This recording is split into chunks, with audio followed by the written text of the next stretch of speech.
Hello students, स्वागत है आपका तनु क्लासेस में। तो कैसे हैं आप लोग? उम्मीद करता हूं आप लोग ठीक ही होंगे और स्वस्थ होंगे। तो आज इस वीडियो में हम लेकर के आए हैं बायोलॉजी का चैप्टर फर्स्ट, जिसका नाम है जीवों में जनन यानी रिप्रोडक्शन इन ऑर्गेनिज्म पर बहुत सारे इंपॉर्टेंट ऑब्जेक्टिव क्वेश्चन से लेकर के आए हैं। यानी ये सारे ऑब्जेक्टिव क्वेश्चन, इस टाइप के ऑब्जेक्टिव क्वेश्चन बिहार बोर्ड में, खास करके बिहार बोर्ड एग्जाम में बहुत बार पूछे गए हैं और पूछे ही जाते हैं। ठीक है, और बोर्ड हो गया, यूपी बोर्ड हो गया, एमपी बोर्ड हो गया, जैक बोर्ड हो गया, वो सारे बोर्ड में भी पूछे जाते हैं। इस टाइप के ऑब्जेक्टिव क्वेश्चन से पूछे जाते हैं, इसलिए आप लोग इग्नोर नहीं कीजिएगा, सारे के सारे ऑब्जेक्टिव क्वेश्चन का आंसर देने की कोशिश कीजिएगा। ठीक है, टोटल 40 क्वेश्चन है, ज्यादा क्वेश्चन नहीं है और आप लोगों का ज्यादा टाइम नहीं लूंगा। जितना कम हो सके, जितना जल्दी हो सके मैं कवर करने की कोशिश करूंगा। ठीक है, और आप लोगों से एक छोटी सी रिक्वेस्ट है कि अगर आप लोग का थ्योरी कंप्लीट नहीं है, जीवों में जनन का थ्योरी कंप्लीट नहीं है, ये चैप्टर का फर्स्ट चैप्टर का थ्योरी कंप्लीट नहीं है, तो पहले आप लोग थ्योरी कंप्लीट कर लें। इससे आप लोग को पढ़ने में मजा आएगा, यानी ऑब्जेक्टिव क्वेश्चन का आंसर देने में आप लोग को मजा आएगा। ठीक है, तो चलिए स्टार्ट करते हैं। सबसे पहला नंबर जो क्वेश्चन है कि 124 शुक्राणुओं के निर्माण में 124 शुक्राणुओं के निर्माण में कितने अर्धसूत्री की आवश्यकता होती है? यहां आपको 4 ऑप्शन मिल रहा है। ठीक है, ऑप्शन बाद में देखेंगे। सबसे पहले समझिए कि शुक्राणु क्या होता है। यानी शुक्राणु जो होता है वो पुरुष प्रजनन कोशिका होता है, यानी पुरुष की प्रजनन कोशिका होता है, यानी शुक्राणु पुरुष की प्रजनन कोशिका होता है। और अर्धसूत्री विभाजन में एक प्रकार का कोशिका विभाजन होता है, यानी कोशिका का विभाजन होता है अर्धसूत्री विभाजन में। शुक्राणु क्या है? पुरुष का क्या है? प्रजनन कोशिका है। और क्या है ये अर्धसूत्री विभाजन? क्या है? इसमें कोशिका का विभाजन होता है। और शुक्राणु लगभग 3 से 5 दिन तक जिंदा रह सकता है, अगर इसको अच्छा माहौल, अच्छा मतलब अनुकूल वातावरण मिल जाए। इसको वातावरण अगर अच्छा मिल जाए तो 3 से 5 दिन तक ये जिंदा रह सकता है। ठीक है, और हु के अनुसार, यानी WHO वर्ल्ड हेल्थ ऑर्गेनाइजेशन के अनुसार 1 ml यानी 1 मिलीलीटर वीर्य में शुक्राणु की संख्या 1.5 से 3.9 करोड़ हो तो उसे सामान्य माना जाता है, यानी उसे नॉर्मल माना जाता है। ठीक है, फिर दोहराते हैं कि WHO के अनुसार, यानी वर्ल्ड हेल्थ ऑर्गेनाइजेशन के अनुसार 1 ml यानी 1 मिलीलीटर वीर्य में शुक्राणु की संख्या अगर 1.5 से 3.9 करोड़ हो तो उसको नॉर्मल वैल्यू माना जाएगा, यानी सामान्य माना जाएगा। शुक्राणु को सबसे पहली बार जो देखा था, शुक्राणु जो है सबसे पहली बार लियू वेन होएक साहब ने देखा था। लियू वेन होएक जो साइंटिस्ट का नाम है, लियू वेन होएक साहब ने देखा था। और कब देखा था? 1677 में सबसे पहले देखा था शुक्राणु को। 1677 में सबसे पहले कौन देखे थे? लियू वेन होएक साहब ने देखे थे। तो यहाँ आपका क्वेश्चन क्या करा है कि 124 शुक्राणुओं के निर्माण में कितने अर्धसूत्री विभाजन की आवश्यकता होती है या फिर आवश्यकता है? पहला ऑप्शन आपका है 124, दूसरा है 31, तीसरा है 30 और चौथा है 62। यहाँ देखिए थोड़ा सा मिस्टेक हुआ है, या बी लग गया है, या बी नहीं होगा। ठीक है, या थोड़ा सा टाइपिंग मिस्टेक हुआ है, लेकिन आपका जो करेक्ट आंसर होगा वो होगा आपका बी, यानी 31 अर्धसूत्री विभाजन की आवश्यकता होती है 124 शुक्राणुओं के निर्माण में। इस तरह से मेरा पहला क्वेश्चन कवर हो गया। इसी तरह हम आगे बढ़ते हैं। दूसरा क्वेश्चन है कि केचुआ प्राणी है। केचुआ क्या है? प्राणी है। यहाँ आपको 4 ऑप्शन मिल रहा है। पहला है एकलिंगी, दूसरा है द्विलिंगी, तीसरा है अलिंगी और चौथा है नपुंसक। या फिर यहाँ आपको 4 ऑप्शन जो मिल रहा है। सबसे पहला जाने कि केचुआ क्या है। केचुआ को किसान का मित्र भी कहा जाता है, यानी केचुआ को क्या कहा जाता है? किसान का मित्र भी कहा जाता है। क्यों कहा जाता है? क्योंकि ये उपजाऊ को बढ़ाता है। जब ये चलने लगता है तो मिट्टी को मतलब एक तरह से हवादार बना देता है। जब उसमें हवा घुसता है और जब हवादार बन जाती है तो वो मतलब पानी को ज्यादा एब्जॉर्ब करता है, ज्यादा खींचता है, जिसके कारण मिट्टी उपजाऊ हो जाता है। और किसके कारण मतलब क्या होता है? मिट्टी उपजाऊ होता है। इसलिए केचुआ को किसान का क्या कहा जाता है? मित्र कहा जाता है। और केचुआ का जो ये नाम है, साइंटिस्ट नाम है, यानी वैज्ञानिक नाम है, वो है लुम्ब्रिसिना, यानी LUMBRICINA,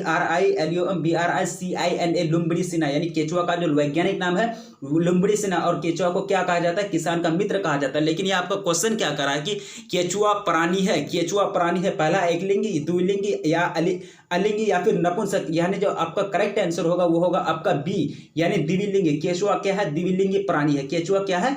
द्विलिंगी प्राणी है। इस तरह से मेरा दूसरा क्वेश्चन भी कवर हो गया। इसी तरह हम आगे बढ़ते हैं तीसरे की तरफ, यानी इनमें से कौन सा भाग अवगुणित है? यहाँ आपको क्वेश्चन क्या करा है कि इनमें से कौन सा भाग अवगुणित है? यहाँ यहाँ आपको 4 ऑप्शन मिल रहा है। पहला है अंडा से, दूसरा है पराग कोष, तीसरा है पराग या फिर युग्मनज। आपको देखिए कि पराग, यहाँ देखिए कि इसका जो करेक्ट आंसर होगा वो होगा आपका पराग, यानी पराग जो है क्या है, अगुणित है। पराग क्या है, अगुणित है। अब पराग क्या होता है, पराग पौधों द्वारा संश्लेषित एक तरल पदार्थ होता है, यानी पौधों द्वारा संश्लेषित क्या होता है, पराग यानी तरल पदार्थ होता है। और ये पराग जो होता है इसका निर्माण फूल में होता है। पराग का निर्माण किस में होता है, फूल में होता है। देखिए यहाँ क्या करा कि इनमें से कौन सा भाग अगुणित है, तो आंसर क्या होगा, पराग क्या है, अगुणित है।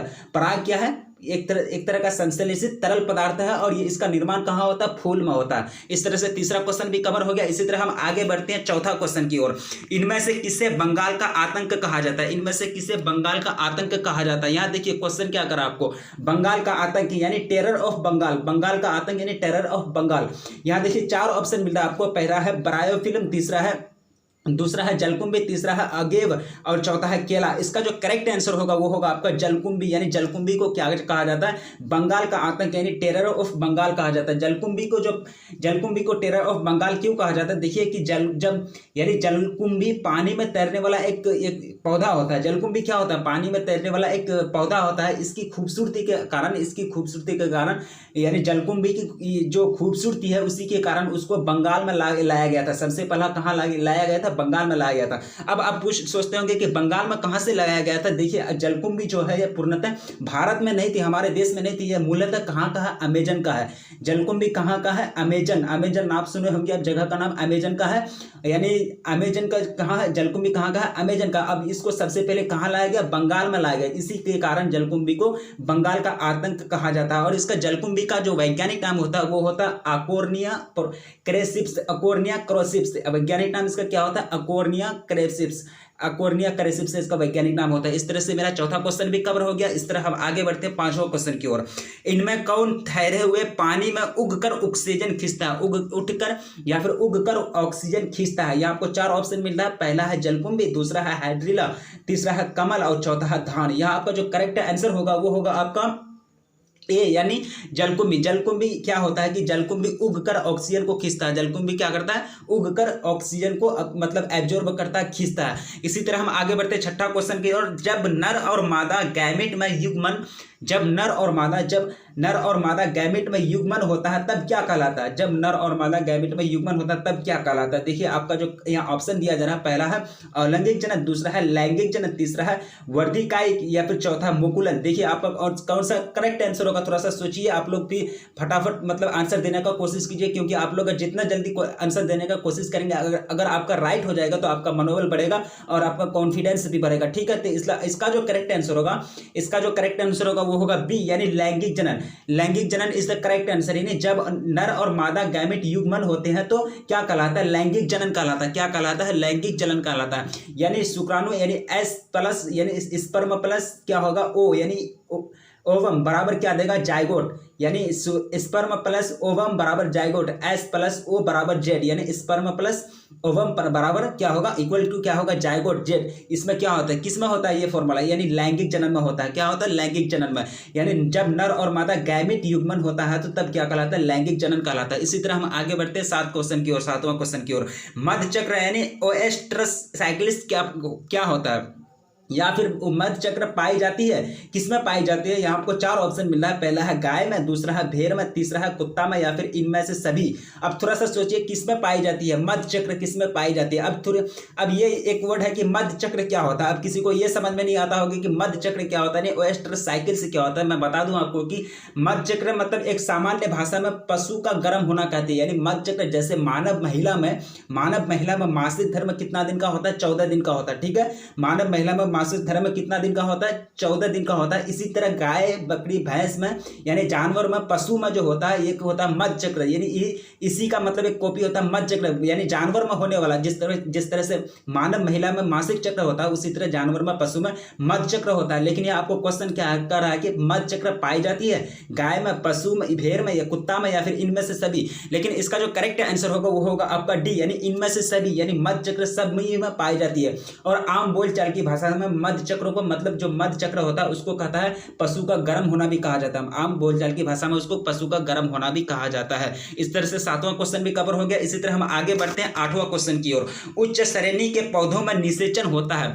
अब देखिए कि उच्च श्रेणी के पौधों में यानी जो विकसित पौधा है, जो विकसित पौधा है यानी पूरा तरह से तरक्की कर लिया है, तो पूरा तरह से डेवलप कर लिया है पौधा, उसमें निषेचन होता है। कौन सा निषेचन होता है? यहाँ आपको 4 ऑप्शन मिल रहा है, आपको करेक्ट आंसर चूज करना है। पहला है आपको 4 ऑप्शन, जो पहला जो ऑप्शन है वो है बाह्य निषेचन, आंतरिक निषेचन, या फिर जल में, या फिर हवा में। आपका करेक्ट आंसर चूज करना, आप करेक्ट आंसर चूज कीजिए। इसका जो करेक्ट आंसर होगा वो होगा आपका बी, यानी 8 यानी बी, आंतरिक। आंतरिक यानी क्या होता है? पौधों में जो होता है, उच्च श्रेणी के पौधों में कौन सा निषेचन होता है? आंतरिक निषेचन होता है। उच्च श्रेणी के पौधों में कौन सा निषेचन? आंतरिक निषेचन होता है। इसी तरह हम आगे बढ़ते हैं कि शल्क कंद यानी बल्ब का उदाहरण है। शल्क कंद यानी बल्ब का उदाहरण है। अब देखिए शल्क कंद क्या होता है कि शल्क कंद वनस्पति विज्ञान में कंद यानी बल्ब जो होता है तने का एक मतलब बदला हुआ रूप को कहता है। वनस्पति विज्ञान में कंद जो होता है, शल्क कंद यानी तना का एक, यानी जड़ का, जड़ जो जिसको कहते हैं जड़, तना जो कहते हैं, उसका एक बदला हुआ रूप होता है जो मतलब भोजन को इकट्ठा करता है, जो एक मतलब क्या कहता है, भोजन को इकट्ठा करता है, उसी को कहते हैं शल्क कंद। और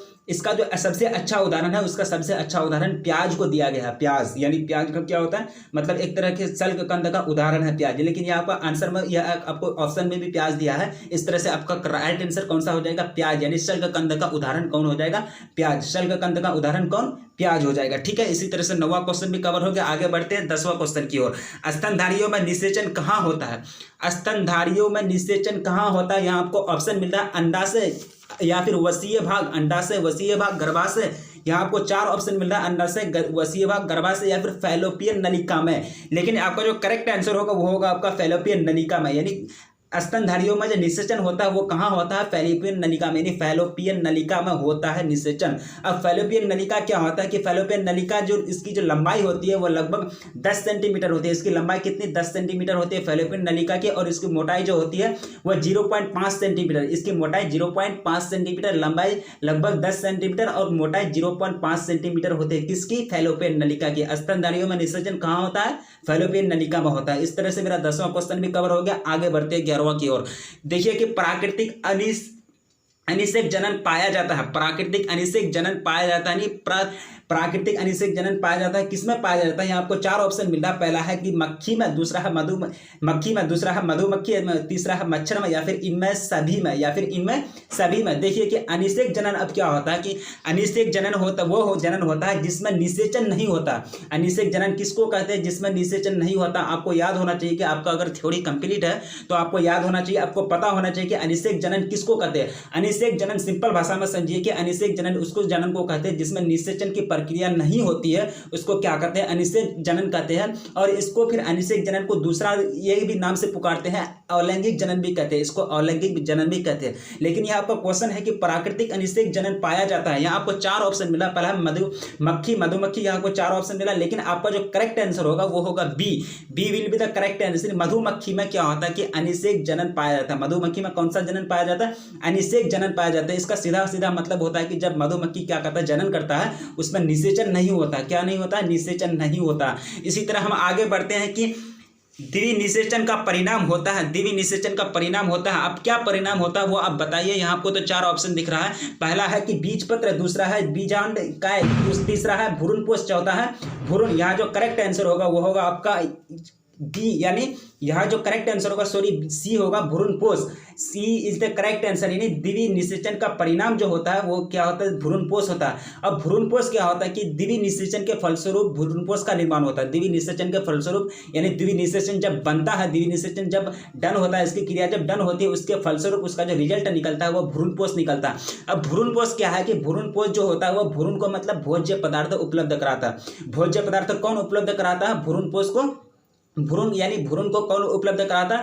भ्रूणपोष भ्रूण को भोज्य पदार्थ उपलब्ध कराता है। ठीक है, इसी तरह हम आगे बढ़ते हैं कि 13वां क्वेश्चन की ओर। बीजाणुओं द्वारा जनन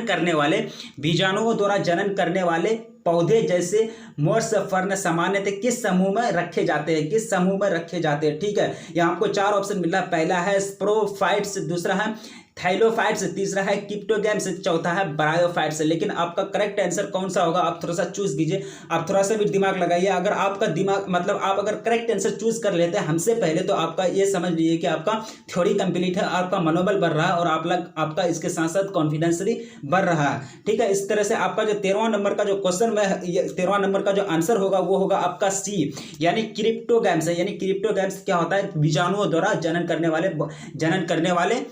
करने वाले जैसे मोर्स फर्न सामान्यतः किस समूह में रखा जाता है? कौन सा समूह में रखा जाता है? क्रिप्टोगैम्स समूह में रखा गया है। इसी तरह हम आगे बढ़ते हैं 14 क्वेश्चन की ओर। यह परिवर्तन जो लार्वा को वयस्क में परिवर्तित कर देता है, यह परिवर्तन या फिर वो परिवर्तन जो लार्वा को वयस्क में परिवर्तित कर देते हैं उसको क्या कहते हैं? यहाँ आपको 4 ऑप्शन मिल रहा है। पहला है मेटाजेनेसिस, या फिर दूसरा है एकांतर, तीसरा है कायांतर और चौथा है मेटास्टेसिस। देखिए आपका जो ये 4 ऑप्शन में है, यहाँ आपका क्या क्वेश्चन क्या कर रहा है कि लार्वा को वयस्क में परिवर्तित कर देना या फिर लार्वा को वयस्क में परिवर्तित होने की प्रक्रिया को क्या कहते हैं? यहाँ आपको 4 ऑप्शन मिला। पहला है मेटाजेनिस और एकांतर, कायांतर या फिर मेटास्टेसिस। यहाँ जो आपका करेक्ट आंसर होगा, यहाँ जो आपका करेक्ट आंसर होगा वो होगा सी, यानी कायांतर। क्या होगा? कायांतर, यानी कायांतर इज द करेक्ट आंसर। यानी कायांतर क्या होता है? लार्वा को वयस्क में परिवर्तित कर देने की प्रक्रिया को क्या कहते हैं? कायांतर कहते हैं। इस तरह से 14वां क्वेश्चन का आंसर कौन सा हो गया? सी, यानी कायांतर। इसी तरह हम आगे बढ़ते हैं 15 क्वेश्चन की ओर। भ्रूणपोष में कितने क्रोमोजोम होते हैं? देखिए क्वेश्चन क्या करा है कि भ्रूणपोष में कितने क्रोमोजोम होते हैं? क्रोमोजोम कितने होते हैं? पहला है n, दूसरा है 2n। आपको ऑप्शन क्या है? पहला n, दूसरा 2n, तीसरा है 3n और चौथा क्या है? D, A और B दोनों। लेकिन यहाँ आपका करेक्ट आंसर कौन सा होगा? करेक्ट आंसर जो होगा वो होगा आपका सी, यानी C will be the correct answer, यानी 3n। यानी क्या होता है कि भ्रूणपोष में क्या होता है? क्रोमोजोम कितना होता है? 3n क्रोमोजोम होता है। या भ्रूणपोष कर दिया या क्या होगा? मिस्टेक हो गया, टाइपिंग मिस्टेक। यहाँ होगा भ्रूणपोष, यानी भ्रूणपोष में कितने क्रोमोजोम होते हैं? 3n क्रोमोजोम होते हैं। इस तरह से 15 क्वेश्चन का आंसर जो हुआ वो क्या हुआ? सी, यानी 3n।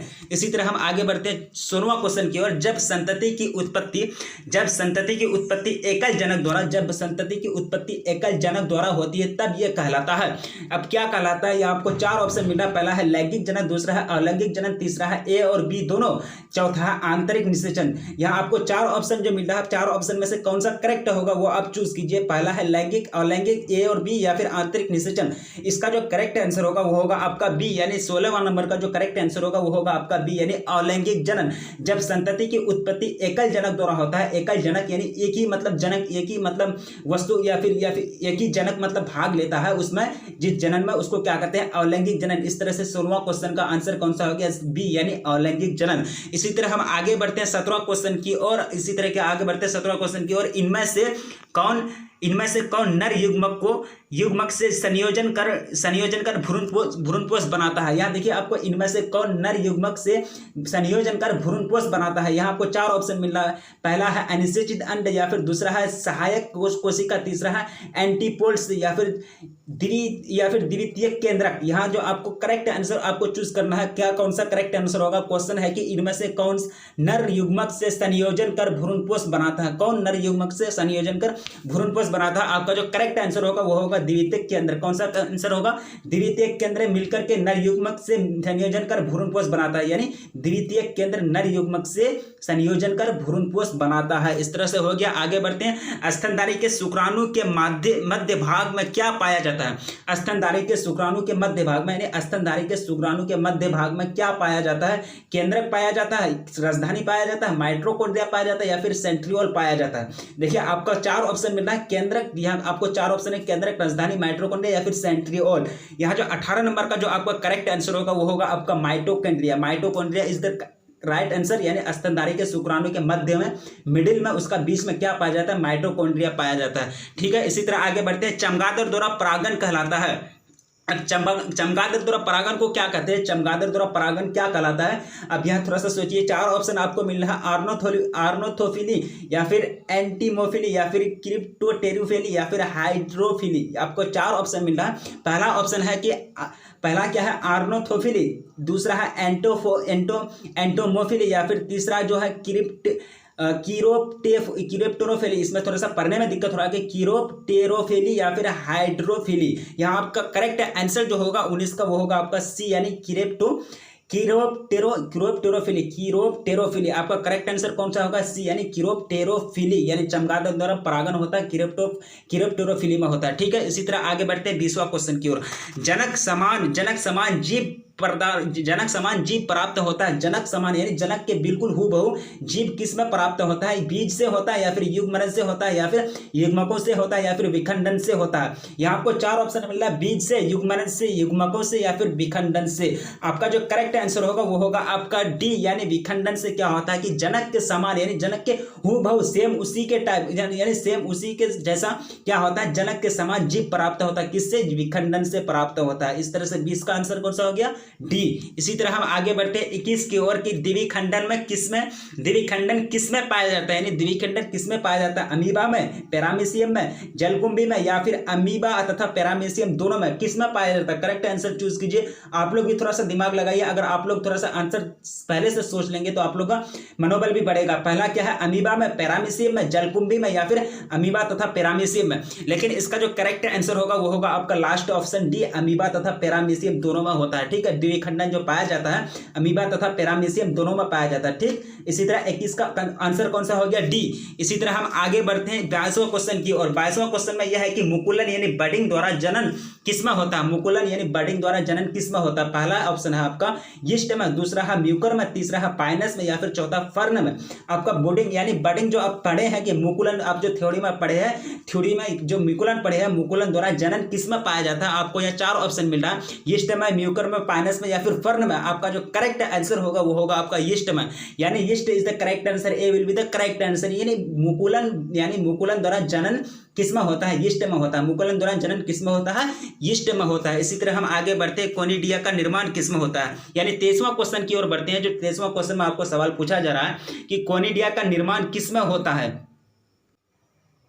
पहला ऑप्शन आपका पेनिसिलियम, दूसरा है स्पाइरोगैरा, तीसरा है कारा और चौथा है फर्न। लेकिन आपका जो करेक्ट आंसर होगा 23 नंबर का जो करेक्ट आंसर होगा वो होगा आपका ए, यानी पेनिसिलियम। यानी कोनिडिया का जो निर्माण होता है वो पेनिसिलियम में होता है। पेनिसिलियम में किसका निर्माण होता है? कोनिडिया का निर्माण होता है। इस तरह से 23वां क्वेश्चन का जो आंसर हो गया वो होगा ए, यानी ऑप्शन ए पेनिसिलियम हो गया। इसी तरह आगे बढ़ते हैं 24वां क्वेश्चन की ओर। ठीक है, 24वां क्वेश्चन जो है कि पुनरुद्भवन की क्रिया निम्नलिखित में किसमें होती है? पुनरुद्भवन की क्रिया निम्नलिखित में किसमें होती है? यहाँ आपको 4 ऑप्शन मिलता है। पहला है स्पंजों में, दूसरा है स्पाइरोगायरा में, तीसरा है पेनिसिलियम में और चौथा है कारा में। लेकिन आपका करेक्ट आंसर कौन सा होगा? थोड़ा सा चूज कीजिए, बताइए आपकी करेक्ट आंसर कौन सा होगा? पुनरुद्भवन की क्रिया निम्नलिखित में किसमें निर्माण होती है? किसमें पुनरुद्भवन की क्रिया का निर्माण क्रिया होता है? या आपको 4 ऑप्शन मिल रहा है। पहला है स्पंज, स्पाइरोगायरा, पेनिसिलियम या फिर कारा। लेकिन आपका जो करेक्ट आंसर होगा वो होगा आपका ए, यानी A will be the correct answer है। यानी स्पंजों में क्या होता है? स्पंजों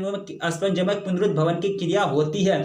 पुनरुद्भवन की क्रिया किसमें होती है? स्पंजों में होती है। यानी 24 नंबर का आंसर कौन सा हो गया? ए। इसी तरह आगे बढ़ते हैं 25वां क्वेश्चन की और जलकुंभी 65,000। ये देखिए कि जलकुंभी 65,000 से अधिक पौधे कितने माह में उत्पन्न कर सकते हैं? कितने महीने में उत्पन्न कर सकते हैं? जलकुंभी में जो अभी आप लोगों को आगे पढ़ाया कि जलकुंभी 65,000 यानी 65,000 से अधिक पौधे कितने महीने में उत्पन्न कर सकते हैं, या फिर 65,000 पौधे उत्पन्न करने के लिए उसको कितना टाइम चाहिए? यहाँ आपको बताना है। पहला ऑप्शन आपका है 8 महीने का, दूसरा है 5 महीने का, तीसरा है 6 महीने का और चौथा है 12 महीने का। लेकिन आपका जो करेक्ट आंसर होगा वो होगा आपका ए, यानी 8 महीने का। 8 महीने यानी जलकुंभी को 65,000 से अधिक पौधा उगाने में या फिर 65,000 से अधिक पौधा उत्पन्न करने में, पैदा करने में उसको 8 महीने का टाइम लग सकता है। कितना लग सकता है? 8 महीने का टाइम लग सकता है। इस तरह से 25वां क्वेश्चन का आंसर ए हो गया, यानी 8 महीना। ठीक है, इसी तरह हम आगे बढ़ते हैं 26वां क्वेश्चन की ओर। इनमें कौन केवल एक बार अपने जीवन काल में पुष्प पैदा करता है? इनमें कौन अपने जीवन काल में, यानी जीवन काल उसका जो होता है पूरा लाइफ टाइम जो होता है, लाइफ टाइम में एक ही बार वो क्या करता है? फूल को पैदा करता है, पुष्प को पैदा करता है। इनमें से कौन केवल एक ही बार यानी एक बार जीवन काल में पुष्प पैदा करता है? या आपको 4 ऑप्शन मिल रहा है। पहला ए, जो आपका जो पहला ऑप्शन है, पहला ऑप्शन ए है बांस, दूसरा है आम, तीसरा है लीची, चौथा है जामुन। आपका जो करेक्ट आंसर होगा वो होगा आपका बांस, यानी बंबू। यानी बंबू जो होता है वो जीवन में एक ही बार पुष्प को पैदा करता है, यानी फूल को एक ही बार पैदा करता है। इसी तरह हम आगे बढ़ते हैं 27वां क्वेश्चन की ओर कि ऋतुस्राव चक्र में क्या होता है? किसमें होता है? या फिर ऋतुस्राव चक्र किसमें होता है? यहाँ आपको 4 ऑप्शन मिलता है। मनुष्य में, बंदर में या फिर चिंपांजी में या फिर इनमें से सभी। लेकिन आपका करेक्ट आंसर कौन सा होगा? थोड़ा सा चूज कीजिए, बताइए कि ऋतुस्राव चक्र किसमें होता है? मनुष्य में, बंदर में, चिंपांजी में, या फिर इनमें से सभी? एक आपका जो करेक्ट आंसर होना चाहिए वो, इसका जो करेक्ट आंसर है वो इनमें से सभी, यानी इनमें से सभी, यानी चिंपांजी में भी होता है, बंदर में भी होता है और मनुष्य में भी होता है। क्या होता है? ऋतुस्राव चक्र जो होता है तीनों में होता है। ठीक है, इसका आंसर कौन सा हो गया? यानी डी, यानी इनमें सभी में होता है ऋतुस्राव का चक्र। इसी तरह हम आगे बढ़ते हैं 28वां क्वेश्चन की ओर कि द्विलिंगी प्राणियों के उदाहरण है। द्विलिंगी प्राणियों के उदाहरण है, आपको 4 ऑप्शन दिया जा रहा है। पहला है स्पंज, दूसरा है टेपवर्म, तीसरा है जोंक और चौथा है इनमें से सभी में। इनमें से सभी में यानी द्विलिंगी प्राणियों के कौन कौन से उदाहरण है? द्विलिंगी के प्राणी का कौन सा उदाहरण होंगे यहाँ आपको बताना है। स्पंज होंगे या फिर टेपवर्म होंगे या फिर जोंक होंगे। आपका जो करेक्ट आंसर है वो है इनमें से सभी, यानी तीनों के तीनों, जोंक, टेपवर्म, स्पंज किसका उदाहरण है? द्विलिंगी प्राणी का उदाहरण है। इसी तरह हम आगे बढ़ते हैं कि मनुष्य के युग्मकों में गुणसूत्रों की संख्या होती है। मनुष्य के युग्मकों में गुणसूत्रों की संख्या होती है। ये 10th क्लास में भी अच्छे से पढ़े हैं आप लोग कि गुणसूत्र की, क्रोमोसोम की संख्या होती है। मनुष्य के युग्मकों में गुणसूत्रों की संख्या होती है। आपका पहला ऑप्शन है 21, दूसरा है 23, चौथा है 44 और तीसरा है 44 और चौथा है 46। आपका जो करेक्ट आंसर होगा वो आपका डी, यानी 46 होता है। मनुष्य के युग्मकों में गुणसूत्रों की यानी क्रोमोसोम की संख्या जो होती है वो 46 होता है। इस तरह से 23 पेयर यानी 23 पेयर होती है। 23 पेयर से यानी क्या होता है? 23 पेयर से chromosome are available in human. ठीक है, यानी मनुष्य के युग्मकों में गुणसूत्र की संख्या कितनी? 46 यानी 23 पेयर। इसमें से 22 पेयर जो होता है, 22 पेयर अपना खुद का होता है, यानी मैं जो हूं 22 पेयर मेरा खुद का है और 1 पेयर मैं अपने माता पिता से लिया हूं। ठीक है, यानी जो भी इंसान होते हैं मनुष्य में जो होते हैं, मनुष्य में 22 पेयर वो उसका खुद होता है और 1 पेयर, एक वन जोड़ा जो होता है, 1 पेयर, 1 जोड़ा वो अपने माता पिता से लिए होते हैं। अगर आप मतलब एक तरह से अपने माँ से जो लेंगे सिर्फ एक्स क्रोमोसोम लेंगे, आप अपने माँ से सिर्फ एक्स क्रोमोसोम लेंगे। अगर आपका फादर आपको अगर वाई क्रोमोसोम देता है तो आप लड़के के रूप में आप दुनिया में जन्म लेंगे, आपको लड़के के रूप में जन्म लेंगे। अगर वाई क्रोमोसोम देता है आपको, अगर आपका बाप, अगर आपका फादर, अगर आपका पिताजी अगर एक्स क्रोमोसोम देता है आपको, ठीक है, तो आप दुनिया में लड़की के रूप में जन्म लेंगे, लड़की के रूप में आपको जन्म लेना पड़ेगा। ठीक है, इस तरह से कि क्या होगा कि मनुष्य के युग्मकों में गुणसूत्रों की संख्या कितना हो गया? 46 हो गया। इसी तरह हम आगे बढ़ते हैं। यहाँ आपका क्वेश्चन है कि अंडपरजक प्राणी कौन सा है, यानी इनमें से कौन अंडपरजक प्राणी है। यहाँ आपको 4 ऑप्शन मिल रहा है। पहला है मुर्गी, दूसरा है सांप, तीसरा है मगरमच्छ और चौथा है इनमें से सभी। अब एक तरह से है कि अंडपरजक प्राणी किसको कहते हैं? यानी अंडपरजक प्राणी वे प्राणी होती है जिनमें युग्मनज का विकास शरीर के यानी मादा के शरीर के बाहर होता है। ठीक है, मादा के शरीर के बाहर होता है, उसको क्या कहते हैं? अंडपरजक कहते हैं। और एक होता है सजीव परजक, और सजीव परजक में जो होता है वो यानी युग्मनज का जो विकास होता है वो शरीर के अंदर होता है, बाहर ना होकर अंदर होता है। किसमें होता है? सजीव परजक में। लेकिन अंडपरजक में युग्मनज का जो विकास होता है वो विकास जो होता है मादा के शरीर के बाहर होता है, उसी को क्या कहते हैं? अंडपरजक कहते हैं। लेकिन इनमें यहाँ आपको जो क्वेश्चन पूछ रहा है कि इनमें कौन अंडपरजक प्राणी है, यहाँ आपको 4 ऑप्शन है, मुर्गी, सांप, मगरमच्छ, इनमें से सभी। तो आपका जो करेक्ट आंसर होगा वो होगा आपका इनमें से सभी, यानी D will be the correct answer. यानी मुर्गी, सांप, मगरमच्छ सब क्या है? अंडपरजक प्राणी है। ठीक है, इसी तरह हम आगे बढ़ते हैं 31वां क्वेश्चन की ओर कि जब निषेचन जीव के शरीर के बाहर होता है, जब निषेचन जीव के शरीर के बाहर होता है तब उसे क्या कहते हैं? बाह्य निषेचन कहते हैं, अनिषेक जनन कहते हैं, या फिर आंतरिक निषेचन कहते हैं, या फिर इनमें से कोई नहीं। यहाँ जो आपका करेक्ट आंसर होगा, आपका जो करेक्ट आंसर होगा 31 का वो होगा ए, यानी बाह्य निषेचन कहते हैं। बाह्य निषेचन कहते हैं जब निषेचन जीव के शरीर के बाहर होता है तो उसको क्या कहते हैं? बाह्य निषेचन कहते हैं। ठीक है, 31वां कवर हो गया। इसी तरह हम आगे बढ़ते हैं 32वां क्वेश्चन की ओर कि निम्नलिखित में से कौन सी विधि अलैंगिक प्रजनन की नहीं है। यहाँ आपको 4 ऑप्शन मिलता है। पहला है मुकुलन, दूसरा है लेयरिंग, यानी दूसरा जो ऑप्शन है लेयरिंग, तो चौथा, तीसरा है बौना और चौथा है दाब का लगाना, यानी दाब लगाना। यहाँ क्या क्वेश्चन क्या कर रहा है कि निम्नलिखित में कौन सी विधि अलैंगिक प्रजनन की नहीं है? अलैंगिक प्रजनन की नहीं है। यहाँ आपका जो करेक्ट आंसर होगा वो होगा आपका 32 का जो करेक्ट आंसर होगा वो होगा आपका बौना, यानी बौना जो है वह अलैंगिक प्रजनन की क्या नहीं है? विधि नहीं है। ठीक है, इसी तरह से आगे बढ़ते हैं 33वां क्वेश्चन की ओर कि युग्मक स्थानांतरण हो सकता है। युग्मक स्थानांतरण हो सकता है जल द्वारा हो सकता है, वायु द्वारा हो सकता है, या फिर हवा द्वारा हो सकता है, या फिर इनमें से सभी द्वारा हो सकता है। क्या कह रहा है आपको क्वेश्चन कि युग्मक स्थानांतरण हो सकता है, युग्मक का ट्रांसफर हो सकता है जल द्वारा, वायु द्वारा, या फिर हवा, जल द्वारा, वायु द्वारा।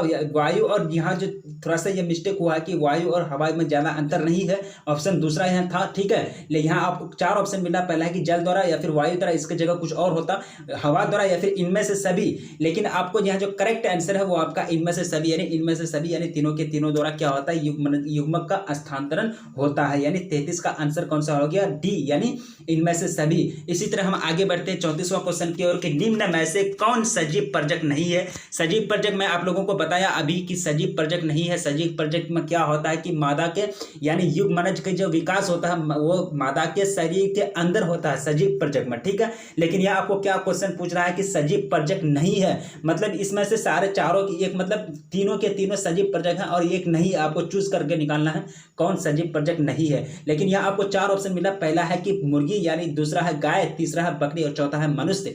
लेकिन इसका जो करेक्ट आंसर होगा वो होगा 34 का जो करेक्ट आंसर होगा वो होगा मुर्गी, यानी मुर्गी क्या है, सजीव पर्जक नहीं है। मैंने आप लोगों को पहले भी बताया कि मुर्गी क्या है, अंड पर्जक है। मुर्गी क्या है, अंड पर्जक। बाकी गाय, बकरी, मनुष्य क्या है, सजीव पर्जक है। इस तरह से कवर हो गया 34वां क्वेश्चन। आगे बढ़ते हैं। निम्न में से किस में बाह्य निषेचन होता है। निम्न में से किस में बाह्य निषेचन होता है। मेंढक में बाह्य निषेचन होता है, हिरण में होता है बाह्य निषेचन, या फिर मनुष्य में होता है, या फिर घोंघा में होता है। यहाँ आपको करेक्ट आंसर चूज किए, थोड़ा सा आप लोग भी दिमाग लगाइए कि बाह्य निषेचन किस में होता है, निम्न में से किस में बाह्य निषेचन होता है। देखिए इसका करेक्ट आंसर होगा 35 का जो करेक्ट आंसर होगा वो होगा ए, यानी मेंढक में क्या होता है कि बाह्य निषेचन नहीं होता। मेंढक में क्या नहीं होता है, बाह्य निषेचन नहीं होता है। इसी तरह आगे बढ़ते हैं कि इनमें किसमें जल माध्यम से निषेचन होता है। इनमें किसमें जल माध्यम से निषेचन होता है। शैवाल में जल माध्यम से निषेचन होता है, बरायोफाइट्स में, या फिर टेरिडोफाइट्स में, या फिर इन सभी में। देखिए आपका जो करेक्ट आंसर होगा, करेक्ट आंसर चूज कीजिए 36 का, या फिर शैवाल में। इनमें किसमें जल माध्यम से निषेचन नहीं होता है, शैवाल में, बरायोफाइट्स में, टेरिडोफाइट्स में, फिर या फिर इनमें से सभी। आपका जो करेक्ट आंसर होगा वो होगा आपका इन सभी में, यानी इन सभी में क्या होता है, शैवाल में, बरायोफाइट्स में और टेरिडोफाइट्स में किसके माध्यम से, जल के माध्यम से निषेचन होता है। जल के माध्यम से तीनों के तीनों में निषेचन होता है, चाहे वह शैवाल हो या फिर बरायोफाइट्स हो या फिर टेरिडोफाइट्स हो, सब में क्या होता है, जल के माध्यम से निषेचन होता है। इसी तरह आगे बढ़ते हैं 37वां क्वेश्चन की ओर। निम्न में से कौन उभयलिंगी पादप नहीं है। निम्न में से कौन उभयलिंगी पादप नहीं है। यहाँ आपको 4 ऑप्शन मिला, पहला है पपीता उभयलिंगी पादप नहीं है, दूसरा है सरसों, तीसरा है मक्का और चौथा है गुड़हल। लेकिन आपका जो करेक्ट आंसर होगा वो होगा पपीता, यानी A will be the correct answer. यानी निम्न में से कौन उभयलिंगी पादप नहीं है, पपीता जो है वो क्या है, उभयलिंगी पादप नहीं है। पपीता क्या है, उभयलिंगी पादप नहीं है। आगे बढ़ते हैं 38वां क्वेश्चन की ओर। अवैध यानी अगैव में वर्षी प्रजनन होता है। अगैव में वर्षी प्रजनन होता है।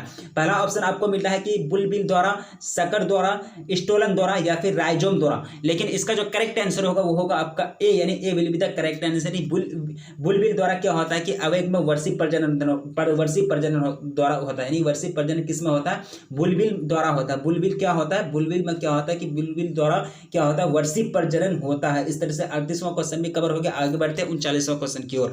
निम्नलिखित में से कौन सा जंतु उभयलिंगी नहीं है। निम्नलिखित में से कौन सा जंतु उभयलिंगी नहीं है। निम्नलिखित में से कौन सा जंतु उभयलिंगी नहीं है, ठीक है। यहाँ आपको 4 ऑप्शन मिल रहा है, जोंक, केचुआ, फीता कृमि या फिर घरेलू मक्खी। इसका जो करेक्ट आंसर होगा वो होगा आपका घरेलू मक्खी। यानी घरेलू मक्खी क्या नहीं है, जंतु उभयलिंगी नहीं है। इसमें से ऑप्शन पढ़ने का कोई जरूरत नहीं है, ठीक है। आपका करेक्ट आंसर कौन सा होगा, घरेलू मक्खी। घरेलू मक्खी क्या नहीं है, जंतु उभयलिंगी नहीं है, ठीक है। इसी तरह लास्ट क्वेश्चन है आपका कि शरीर के बाहर होने वाले निषेचन को क्या कहते हैं।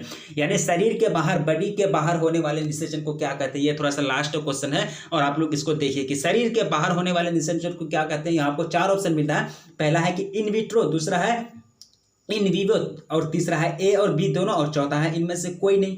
आपका जो करेक्ट आंसर होगा वो होगा आपका इन विट्रो, यानी शरीर के बाहर होने वाला निषेचन को क्या कहता है, इन विट्रो कहता है। अब थोड़ा सा देखिए कि इन विट्रो में क्या होता है। इन विट्रो एक कृत्रिम प्रक्रिया है, यानी आर्टिफिशियल प्रोसेस है।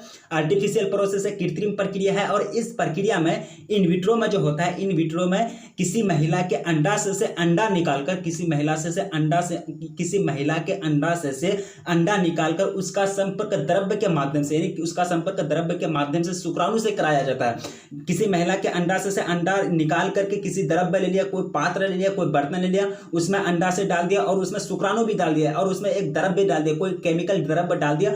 जब ये दोनों आपस में मिल करके अंडे को निषेचित कर देगा, यानी जब शुक्राणु अंडा को निषेचित कर देगा, इसके बाद निषेचित अंडा को महिला के गर्भाशय में दोबारा डाल दिया जाता है। कौन सा प्रोसेस में, ये कहता है क्या, इन विट्रो प्रोसेस में। फिर से देखिए कि इन विट्रो प्रोसेस में क्या होता है। फिर से आप लोग थोड़ा सा सोचिए ये इन विट्रो प्रोसेस बहुत मतलब महत्वपूर्ण है और बहुत सारे देश में इसको अपनाया जा रहा है। इन विट्रो प्रोसेस एक कृत्रिम प्रोसेस है। इसमें किसी महिला के अंडाशय से अंडा निकालकर उसका संपर्क द्रव्य माध्यम से शुक्राणु में कराया जाता है। उसका संपर्क द्रव्य में उसका जो संपर्क होता है यानी अंडाशय से अंडा निकालकर उसका संपर्क द्रव्य माध्यम में शुक्राणु से कराया जाता है। इसके बाद निषेचित हो अंडा यानी जब माध्यम में दोनों का संपर्क हो जाता है अंडा और शुक्राणु का, जब अंडा निषेचित हो जाता है संपर्क होने के बाद तो अंडा को किस में दोबारा डाल दिया जाता है, गर्भाशय में डाल दिया जाता है। इसी को क्या कहते हैं, इन विट्रो कहते हैं। इस तरह से इस शरीर के बाहर होने वाला निषेचन को क्या कहते हैं, इन विट्रो कहते हैं। तो दोस्तों इसमें से बहुत सारे ऑब्जेक्टिव यानी टोटल 40 ऑब्जेक्टिव क्वेश्चन कवर किए, बहुत इंपॉर्टेंट ऑब्जेक्टिव क्वेश्चन कवर किए हम लोग, ठीक है।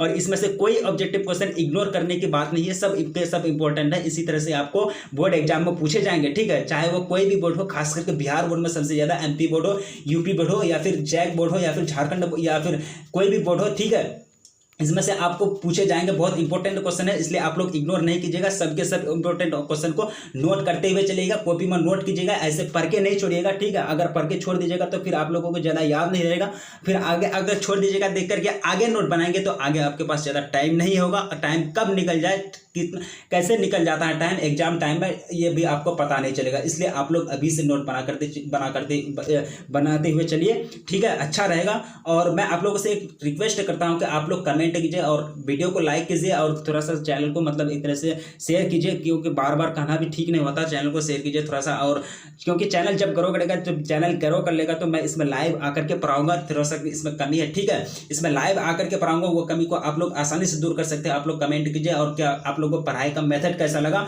और आप मतलब एक तरह से चैनल को अपने दोस्तों में शेयर कीजिए, और आप लोग का मेथड कैसा लगा, मेरा पढ़ाई का मेथड कैसा लगा वो मतलब कमेंट में बताइए। अगर मेथड में कुछ सुधार करने की जरूरत हो तो मैं सुधार करूंगा, जितना आसान भाषा में हो सके मैं आसान से आसान सब लैंग्वेज में इस्तेमाल करके, आसान से आसान लैंग्वेज इस्तेमाल करके आप लोगों को समझाने की कोशिश करूंगा, ठीक है। तो आज बस यही तक, मिलते हैं नेक्स्ट वीडियो में। आज के लिए बस यही तक, तब तक के लिए जय हिंद।